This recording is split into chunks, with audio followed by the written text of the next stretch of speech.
गुरुर्ब्रह्मा गुरुर्विष्णुः गुरुर्देवो महेश्वरः गुरुः साक्षात् परब्रह्म तस्मै श्रीगुरवे नमः। ॐ आप्यायन्तु ममाङ्गानि वाक्प्राणश्चक्षुः श्रोत्रमथो बलमिन्द्रियाणि च सर्वाणि सर्वं ब्रह्मोपनिषदम् माहं ब्रह्म निराकुर्याम् मा ब्रह्म निराकुरु। अनिराकरणमस्त्वनिराकरणं मेस्तु तदात्मनि निरते य उपनिषत्सु धर्मास्ते मयि सन्तु ते मयि सन्तु। ॐ शान्तिः शान्तिः शान्तिः। ॐ घण्टाशूलहलानि शङ्खमुसले चक्रं धनुः सायकम् हस्ताब्जैर्दधतीं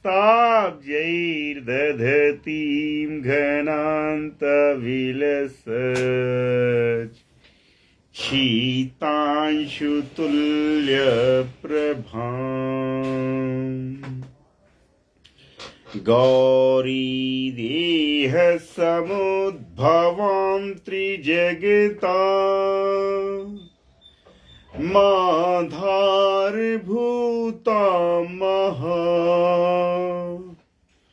पूर्वामत्र सरस्वतीमनुभजे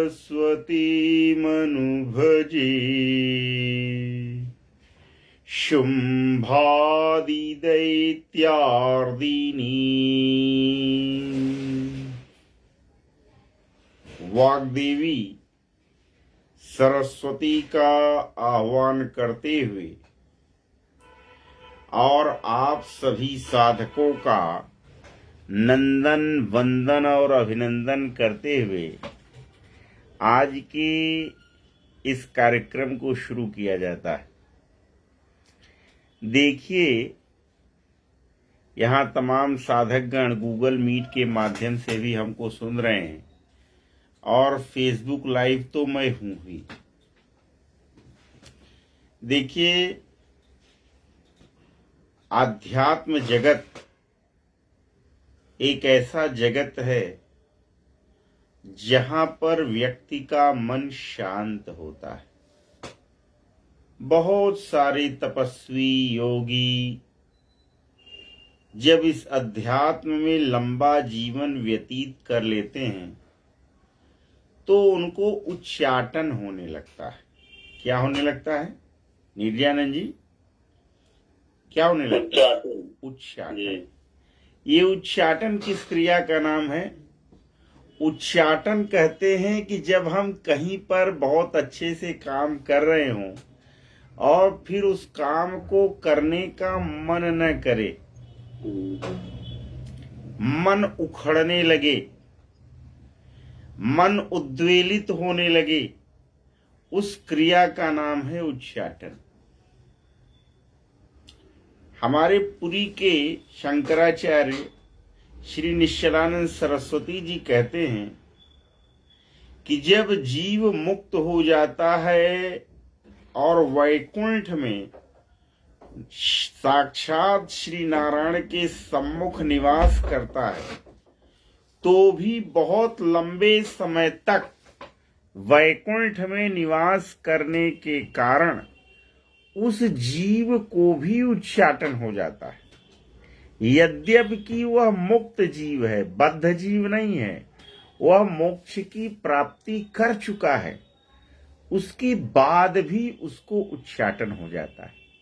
और वो श्री हरि नारायण से कहता है कि प्रभु बहुत दिन से मैं बैकुंठ में ही रह रहा हूं, जरा मुझे धरती लोक पर भेजिए और भारत भूमि में भेजिए।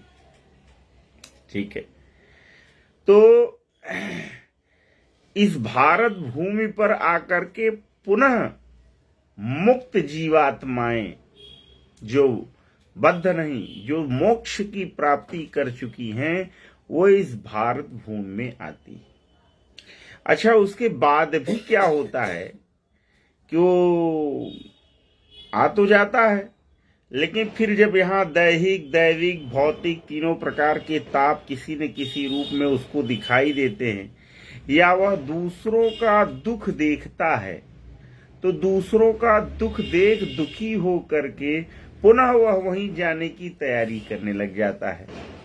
तो वही किसी कवि का, शायद रहीमदास की है कि कबीर दास की पंक्ति है कि जिम जहाज से उड़ी पक्षी पुनि जहाज को आवे। कि एक पक्षी था और वो किसी बहुत बड़े पानी के जल के पोत पर बैठा हुआ था, जलपोत पर बैठा हुआ था, और बहुत लंबे समय तक जलपोत पर बैठे रहने के कारण उस पक्षी का मन ऊब गया, उच्चाटित हो गया।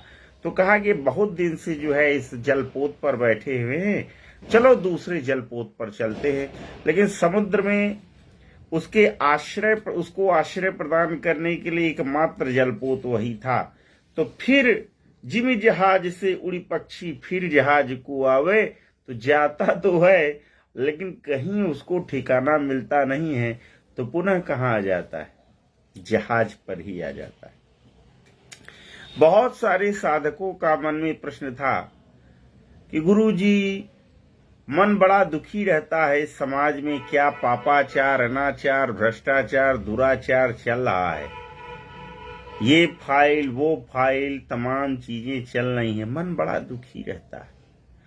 तो देखिए, मैं एक ही बात कहूंगा, संसार की तो प्रकृति ही तापमय है। अगर संसार की प्रकृति तापमय न होती तो गोस्वामी तुलसीदास जी को यह कहना क्यों पड़ता कि अंतिम पंक्ति रामचरितमानस की यही है कि ते संसार पतंग घोर किरणैर दहयंती नो मानवा। कि जो लोग इस श्री रामचरित मानस में गोता लगाते हैं, वे संसार रूपी सूर्य की किरणों के तपाए जाने पर भी, संसार रूपी सूर्य के किरणों के द्वारा तपाए जाने पर भी वे संसार रूपी सूर्य की किरणों के ताप से जलते नहीं। तो संसार की तो प्रकृति ही भैया दुखमय है। ठीक है, इस संसार में दैहिक दुख भी है, दैविक दुख भी है और भौतिक दुख भी है। तो इससे यदि हम आप बचना चाहें तो बस एक ही पंक्ति गोस्वामी तुलसीदास जी की, क्या कहते हैं गोस्वामी तुलसीदास जी श्री रामचरितमानस में? कहते हैं कि सुखी मीन जे जलधि अगाधा, तिमी हरि शरण न एक बाधा। गोस्वामी तुलसीदास जी कहते हैं वो मछलियां बहुत सुखी हैं जो अगाध जल में निवास कर रही हैं। कहाँ निवास कर रही हैं? अगाध जल में। जो मछलियां जल के गहराई में निवास करती है ना, सुखी हैं। वहां मछुआरों का जाल वाल भी नहीं पहुंच पाता है। समझ पा रहे हैं निर्जनन जी? तो सुखी मीन जे जलधि अगाधा, वही मछलियां सुखी हैं। कौन? जो अगाध, जलधि माने समुद्र में रहती है। तत्तिमि हरि शरण न एकौ बाधा। उसी तरह से जो लोग हरि के शरण में हैं, परमात्मा की शरण में हैं, उन्हें किसी भी प्रकार की बाधा ग्रसित नहीं करती। समझिए आप, जब आप परमात्मा की शरण में रहते हैं ना, तो परमात्मा की शरण में ही शांति है, वहीं तापों से मुक्ति है। और ये आसान बात नहीं है कि हर कोई जो है परमात्मा की शरण में चला जाए और वहां उसको शांति मिलने लगेगी। ये बिना परमात्मा की कृपा के संभव है कि आप परमात्मा का एक बार भी नामोच्चारण कर पाए? संभव ही नहीं। ठीक है, गोस्वामी तुलसीदास जी क्या कहते हैं कि बिनु सत्संग विवेक न हुई, राम कृपा बिनु सुलभ न सोई। कि देखो भैया, बिना सत्संग के विवेक नहीं हो सकता। आप सत्संग करेंगे तब तो विवेक होगा। बिनु सत्संग विवेक न हुई। अच्छा, वो जो सत्संग है वो इतना सुलभ नहीं है कि बनिया की दुकान पे चले जाए, कहें जो है लो 500 रुपया 1 किलो सत्संग दे दो ना। का राम कृपा बिनु सुलभ न सोई। वह सत्संग भी भगवान श्री राम की कृपा के बिना सुलभ हो ही नहीं सकता। बताइए।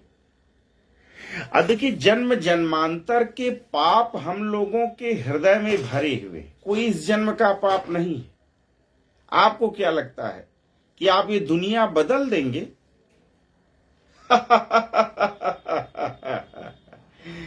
आपको अगर प्रधानमंत्री बना दूं तो आप भी ये दुनिया नहीं बदल पाएंगे। समझिए आप इस बात को। ये अलग विषय है कि आपको परमात्मा क्या काम करवाना चाहते हैं, ये अलग विषय है। परमात्मा आपको सीएम बनाना चाहते हैं, पीएम बनाना चाहते हैं, गवर्नर बनाना चाहते हैं, ये अलग विषय है। राम प्रसाद खनाल जी आ गए हैं, भगवती आपका कल्याण करें। डॉक्टर राम प्रसाद खनाल जी हमारे शिष्य हैं, नेपाल से हैं ये। ठीक है, तो मैं ये कह रहा था कि बिना परमात्मा के आप एक बार भी परमात्मा का नामोच्चारण नहीं कर सकते। परमात्मा की कृपा होगी तभी मुंह से परमात्मा का नाम निकलेगा, अन्यथा गोस्वामी तुलसीदास जी ने तो कह ही दिया। क्या कहा गोस्वामी तुलसीदास जी ने? गृह कारज नाना जंजाला। अनेक प्रकार के जंजाल इस गृह कार्य में हैं। समझ रहे हैं आप? आज फलाने के यहां दैजा देने जाना है, आज फलाने की बहू मर गई है, आज फलाने का लड़का का शादी है। समझिए आप, अभी 3 ठो मिट्टी अटेंड करके आए हैं और थोड़ी देर में बारात में भी जाना है। ऐसा ऐसा शेड्यूल रहता है आदमी का। समझिए आप। तो यही गृहस्थी है। इसी गृहस्थ जीवन में रहते हुए भी हमें परमात्मा का ध्यान करना है, परमात्मा का चिंतन करना है, मनन करना है। अच्छा, एक बात और आपको बता दें, आप साधकों को, कि वो प्रसंग चल रहा था जब राम ने रावण का वध कर दिया और फिर भी रावण के अंदर थोड़ी सी चेतना बची थी, वो मरने ही वाला था, कि श्री राम ने लक्ष्मण जी से कहा कि लक्ष्मण जाओ और रावण से थोड़ा सा ज्ञान अर्जित करके आओ। जैसे ही वो गए लक्ष्मण जी, तो रावण के सिरहाने खड़े हो गए। रावण ने कहा, लक्ष्मण, यदि तुमको गुरु से ज्ञान प्राप्त करना है, मुझसे कुछ ज्ञान प्राप्त करना है, तो चरणों के पास खड़े हो जाओ। अब लक्ष्मण जी आप जान ही रहे, थोड़े से अकड़ू स्वभाव के व्यक्ति थे, गरम मिजाज, गरम दल के आदमी थे। श्री रामचंद्र जी मुस्कुराए और कहा कि लक्ष्मण, जैसे कर रहे हैं वैसे कर लो। लक्ष्मण जी जब चरणों के पास रावण के खड़े हुए तो रावण लक्ष्मण को संबोधित नहीं करता है, रावण राम को संबोधित करता है। रावण ने क्या कहा हे राम अब इतनी शक्ति नहीं जो नीति शास्त्र का वर्णन हो। हां, इतनी सांसें बाकी हैं जिनसे कुछ आज्ञा पालन हो। राम प्रताप राजभर जी भी प्रणाम कर रहे हैं। भगवती आपका कल्याण करें राम प्रताप राजभर जी। अच्छा, डॉक्टर राम प्रसाद खनाल जो है दार्जिलिंग पश्चिम बंगाल से। Okay okay okay. तो क्या कहा रावण ने? कहा हे राम अब इतनी शक्ति नहीं जो नीति शास्त्र का वर्णन हो। हाँ, इतनी सांसें बाकी हैं जिससे कुछ आज्ञा पालन हो।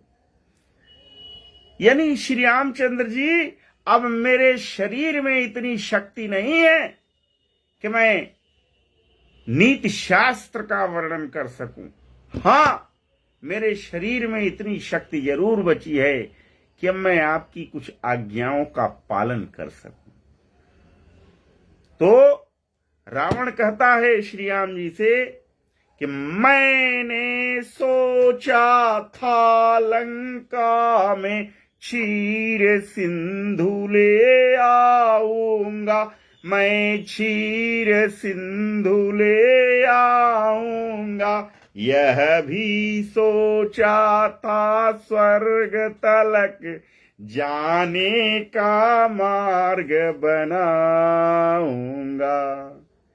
पर आज करते करते मुझसे रह गया कर्तव्य, वह मुझसे रह गया कर्तव्य, वह मन में ही रही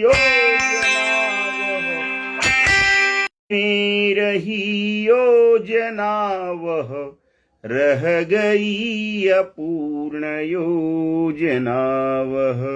क्या कहा रावण ने? रावण ने कहा हे श्री राम, मैंने सोचा था लंका में क्षीर सिंधु ले आऊंगा। मैंने सोचा था कि इस लंका में मैं क्षीर सागर को ले आऊंगा। यह भी सोचा था स्वर्ग तलक जाने का मार्ग बनाऊंगा, और मैंने यह भी सोचा था कि मैं स्वर्ग में जाने के लिए सीढ़ियों का निर्माण करूंगा। सोचिए, यदि रावण लंका में क्षीर सागर ले आ देता तो वैकुंठ भगवान कहाँ रहते हैं? विष्णु क्षीर सागर में रहते हैं। तो भगवान भी कहाँ चले जाते? लंका में चले जाते। और उसका एक और जो निर्णय था कि स्वर्ग तलक जाने का मार्ग बनाऊंगा, स्वर्ग में जाने के लिए वो सीढ़ियां बना देता।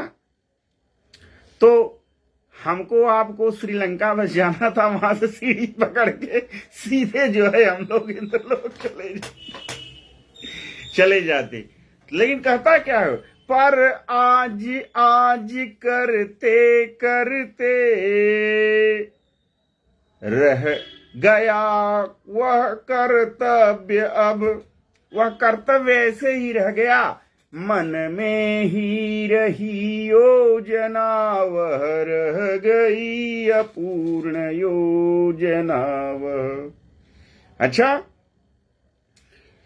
पर नारी चोरी करने का कर डाला कार्य शीघ्रता से, परिणाम उसी का यह पाया, चल दिया आज मैं दुनिया से। रावण ने कहा कि जो शुभ कार्य था कि मैं लंका में क्षीर सिंधु ले आना चाहता था, ये शुभ कार्य था, मैंने इसको टाला। स्वर्ग तलक जाने के लिए मुझे सीढ़ियों का निर्माण करना था, यह शुभ कार्य था, लेकिन मैंने इसको टाला। लेकिन नारी चोरी करने का जो कार्य था, यह अशुभ कार्य था, इसको मैंने टाला नहीं, इसको मैंने शीघ्र कर डाला। तो उसी का यह परिणाम पाया कि आज मैं दुनिया से चल दिया। तो रावण की जो लास्ट की 2 शिक्षाएं हैं वो यही हैं कि शुभ कार्य शीघ्र करना अच्छा, दुष्कर्म टले जितना टालो उसका सदैव टलना अच्छा। यानी हम आपको भी इस बात को सोचना चाहिए कि हमारे आपके जीवन में जितने अच्छे कार्य हैं उनको शीघ्र कर डालना चाहिए। लेकिन यदि मन में कोई बुरे ख्यालात आ रहे हों तो उनको हमें क्या करना चाहिए, ज्यादा से ज्यादा टालने की कोशिश करनी चाहिए। बहुत सारे लोग हमारे पास जब संपर्क करते हैं और वो आत्महत्या करने की स्थिति में होते हैं तो हम उनसे एक ही बात कहते हैं कि ये अपना आत्महत्या करने का जो विचार है भैया 48 घंटे के लिए पोस्टपोन कर दो। और 48 घंटे के लिए वो पोस्टपोन कर देते हैं और आज भी जीवित हैं। क्योंकि वे दुष्कर्म है आत्महत्या का कार्य। इसको यदि आप टाल देंगे तो जरूर 48 घंटे में कोई एक ऐसी खुशखबरी मिल जाएगी कि आप जिंदा रहेंगे, आपको जीवन जीने का मकसद मिल जाएगा। अच्छा, फिर रावण कहता है श्री राम से कि तुम अब शुभ कार्य शीघ्र करना अच्छा, दुष्कर्म टले जितना टालो उसका सदैव टलना अच्छा। मैंने सोचा था लंका में चीर सिंधु ले आऊंगा, यह भी सोचा था स्वर्ग तलक जाने का मार्ग बनाऊंगा, पर आज करते करते मुझसे कर्तव्य रह गया। वह मन ही में रही योजना, वह रह गई अपूर्ण योजना। वह पर नारी चोरी करने का कर डाला कार्य, शीघ्रता से परिणाम उसी का यह पाया, चल दिया आज मैं दुनिया से। अच्छा, अब यह नीति समाप्त हुई। ध्यान दीजिए, बस 2 ही नीति बताया, तीसरी कोई नीति नहीं बताया रावण ने श्री राम से। का अच्छा, अब यह नीति समाप्त हुई, अब कहानी एक हृदय की है। तुम सोचे हो हम जीते हैं, नहीं जीत मेरी ही है। रावण बड़ा चालाक है, कहता है कि देखो अब नीति तो यही समाप्त हो गई, लेकिन अब मेरे मन में एक कहानी है, मैं कुछ कहना चाहता हूं श्री राम। तो कहा कहो कहो कहो रावण, क्या कहना चाहते हो? तो कहा तुम सोचे हो हम जीते हैं। हे राम, तुमको ये लग रहा है कि तुमने रावण को जीत लिया? नहीं नहीं नहीं, तुम सोचे हो हम जीते हैं, नहीं जीता मेरी ही है, नहीं जीता मेरी ही है। कहा रे तुम कैसे जीते रावण? तो रावण कहता है अपने जीते जाने न दिया, लंका में राम तुम्हारे को, जा रहा तुम्हारे आगे ही, देखो मैं धाम तुम्हारे को। हे श्री राम, जब तक ये रावण जिंदा रहा तब तक उसने आपको लंका में लात भी नहीं रखने दी। और अब देखो तुम यहीं अभी धरती लोक पर ही हो और मैं तुम्हारे आगे ही कहां जा रहा हूं? मैं वैकुंठ जा रहा हूं। तो रावण की जो यह आखिरी नीति मैंने बताई, उसको बताने का उद्देश्य ही यही है कि हम आप सभी जितने भी साधक गण हैं, जितने भी परमपिता परमात्मा के श्री चरणों में अपनी श्रद्धा आस्था भक्ति रखते हैं, उन सबको इस बात का ध्यान रखना होगा कि जब आप इस धरती पर पैदा भी नहीं हुए थे तब से पापाचार, अनाचार, भ्रष्टाचार, दुराचार और सदाचार, 5 चीजों का मैं नाम ले रहा हूं। ध्यान दीजिए, कितनी चीजों का नाम ले रहा हूं? 5 चीजों का। यानी जब हम आप पैदा भी नहीं हुए थे तब भी क्या था? पापाचार था, अनाचार था, भ्रष्टाचार था, दुराचार था और साथ ही साथ सदाचार भी था। हम आप नहीं रहेंगे तब भी पापाचार, अनाचार, भ्रष्टाचार, दुराचार और सदाचार ये रहेगा, ये सब रहेंगे। तो हम आपसे जितना बन पाए उतना पापाचार, अनाचार, भ्रष्टाचार, दुराचार का निर्मूलन करें। आज जहां नहीं अपनी बस चल पा रही है तो वहां दुखी होने की कोई आवश्यकता नहीं। प्रभु के श्री चरणों में अपने मन को बांध दीजिए, ठीक है? उसी से मन को शांति मिलेगी। बाकी अखबार का पन्ना सुबह सुबह पलटेंगे तो खून ही गर्म होगा। न्यूज चैनल देखेंगे, अमेरिका भारत संबंधों को देखेंगे, खून ही गर्म होगा, ठीक है? तो ये संसार की रीति है, संसार का स्वरूप ही तापत्रय से युक्त है। तो हम सभी अपने आप को परमात्मा के श्री चरणों में लगाएं, इसी से मन को शांति मिलेगी, इसी से मन को आह्लाद मिलेगा। बाकी अपने आचरण को सुधारें, अपने चरित्र की स्वयं रक्षा करें। भारतीय शास्त्र क्या कहते हैं? कहते हैं वृत्तम यत्नेन संरक्षेत, यानी मनुष्य को अपने वृत्त यानी कि चरित्र की यत्न पूर्वक रक्षा करनी चाहिए। वृत्तम यानी चरित्रम, मनुष्य को अपने चरित्र की यत्न पूर्वक रक्षा करनी चाहिए। कहा क्यों? चरित्र की क्यों रक्षा करें? पैसे की रक्षा करें कि चरित्र की रक्षा करें? तो कहा नहीं नहीं नहीं नहीं, वित्तम आयाति याति च, पैसा आता है और चला जाता है, यानी धन तो आता जाता रहता है। धन की रक्षा कितनी करेंगे आप? धन तो आएगा जाएगा, उसका तो काम ही है। लेकिन ये जो चरित्र है ना, ये आता जाता नहीं रहता है। चरित्र चरित्र होता है, ठीक है? इसलिए इस चरित्र की यत्न पूर्वक रक्षा करनी चाहिए। अच्छा ऐसा है? कहा क्यों?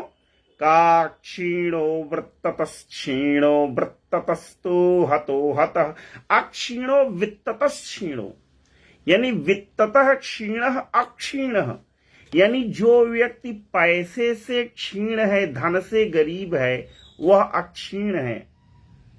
लेकिन वृत्ततः क्षीणः, लेकिन जो व्यक्ति चरित्र से क्षीण हो गया वह हतो हतः, वह मरे हुए के समान है। सोचिए, इतना हमारे शास्त्रों में चरित्र के विषय में इतना ऊंचा मानदंड दिया गया है। आज समाज को इस बात की आवश्यकता है कि वह इसे समझे कि चरित्र बहुत बड़ी शख्सियत है, अपने आप में बहुत बड़ी उपलब्धि है। हम सभी को अपने चरित्र की रक्षा करनी चाहिए। यहां जो लोग इस बात को समझते हैं वो चरित्र की रक्षा करते हैं, जो इस बात को नहीं समझते हैं वो अपने अपने धन की रक्षा करते हैं, अपने अपने वैभव की रक्षा करते हैं। अंग्रेजी में भी एक कहावत है कि if your health is lost nothing is, if your wealth is lost, nothing is lost. If your health is lost, something is lost. But if your character is lost, everything is lost. यानी यदि आपका धन नष्ट हो गया, समझो कुछ नहीं नष्ट हुआ। यदि आपका स्वास्थ्य नष्ट हो गया तो समझिए कि कुछ नष्ट हुआ। लेकिन यदि आपका चरित्र नष्ट हो गया तो समझिए कि सब कुछ नष्ट हो गया। मैं कई बार इस बात का उल्लेख करता रहता हूं कि जो धनवान व्यक्ति है, जो निर्धन व्यक्ति है, निर्धन व्यक्ति किससे डरता है बताएं निर्जानंद जी, किससे डरता है निर्धन व्यक्ति? बताइए आप हमको। किसी से नहीं। निर्धन व्यक्ति किससे डरता है? भगवान से बस। नहीं नहीं नहीं, निर्धन व्यक्ति जो होता है वो धनवान से डरता है। समझिए आप, आपने बहुत जल्दी उत्तर दे दिया, थोड़ा सोचे होते तो आप सही उत्तर देते। तो निर्धन हमेशा किससे डरता है? धनवान से। भैया पैसा वाला आदमी है, कहीं रगड़ न दे, कहीं कहीं फंसा न दे। अच्छा, जो अज्ञानी है वो किससे डरता है? विद्वान से। निर्धन डरता है धनवान से और अज्ञानी और मूर्ख व्यक्ति डरता है विद्वान से। लेकिन ये धनवान और विद्वान ये दोनों डरते हैं किससे? चरित्रवान से। मतलब विद्वान होने का मतलब ये नहीं कि चरित्र भी होगा आपके पास। इसकी पूरी गुंजाइश हो सकती है कि आपके पास चरित्र ना हो लेकिन फिर भी आप एक बड़े स्कॉलर हो। धनवान होना ये गारंटी नहीं है कि आप जो है चरित्रवान भी होंगे। धनवान होने के बाद भी लोगों का चरित्र नहीं रहता है। ठीक है, तो धनवान हो विद्वान हो, ये दोनों किससे डरते हैं? ये दोनों डरते हैं चरित्रवान से। तो हम धन की उपासना करें, लक्ष्मी की उपासना करें, ज्ञान की देवी सरस्वती की उपासना करें। एक चीज तो छोड़ ही दिया मैंने कि जो कमजोर है, निर्बल है, वो किससे डरता है? वो भी डरता है बलवान से। कमजोर व्यक्ति किससे डरता है? बलवान से डरता है कि कहीं एक तमाचा खींच के मार न दे। लेकिन ये बलवान, ये धनवान और वो विद्वान, ये तीनों डरते हैं किससे? चरित्रवान से। तो चरित्र की अपनी एक अलग शक्ति है, समझिए आप। चरित्र की अपनी एक अलग शक्ति है। अच्छा, एक बात और समझ लीजिए यहां पर, चरित्र केवल एकांगी विषय नहीं है। हमारे समाज में एक रूढ़ि फैल गई कि चरित्र वही है कि आप जो है बस अपने नारी के प्रति वफादार रहे, यही चरित्र है। नहीं नहीं नहीं नहीं, आपका चरित्र जो शब्द जो है बहुत ही व्यापक शब्द है। आप अपने वचन का कितना पालन करते हैं ये भी आपके चरित्र को दर्शाता है। आप किसी को समय दिए हैं 8 बजे मिलने का, आप 8 बजे मिल पाते हैं कि नहीं मिल पाते हैं, ये भी एक चरित्र है। तो कैरेक्टर शब्द जो है ना वो मल्टी डायमेंशनल है, वो केवल एक वही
काल में जिसने नहीं